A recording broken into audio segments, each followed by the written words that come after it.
Wait এত দৌড়াদৌড়ি দেখে তোমরাও কনফিউজ না? আমিও কনফিউজড হয়ে গেছিলাম গা। কলকাতার মেট্রো সকালবেলা এমনই থাকে। তো আমরা রেল দিয়ে সেরা মায়াপুরের উদ্দেশ্যে বাড়িয়ে গেছিলাম গা। দেন আমরা এদিকে পড়ছি বোটের লাইগা, অবভিয়াসলি লঞ্চ লয়ে এসে আমরা ওই পার যেতে হইব।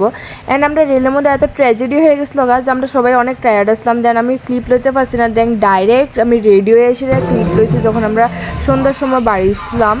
অ্যান্ড এদিকে দেখতেছি আমি অনেক খুশি আসলাম। দেন এদিকে এত পুরো কীর্তন হইতেছে, মানে ঠাকুরের নাম জপ করতেছে, ঠাকুরের নামে সবাই নাচতেছে, খুশি হয়েছে, আনন্দ, মানে কেউ দিকে দেখতেছে না, কেউ কিন্তু কেউ চিনে না, বাট স্টিল সবাই এত আনন্দ করতেছে। আমার দেখে অপরূপ, মানে খুব নিজের থেকেই ভালো লাগছিলো। আর অবভিয়াসলি মন্দিরের ভিতরেও কীর্তন হইতেছে, কিন্তু আমরা ওইদিকে কোনো ফটো বা ভিডিওস লইতে পারতাম না, এটা স্ট্রিক্টলি প্রোহিবিটেড। তারপর আমরা এদিকে কীর্তন এনজয় করার পর গেলাম গা এদিকে গোদা ভ্রমণের প্রসাদ গ্রহণ করার জন্য।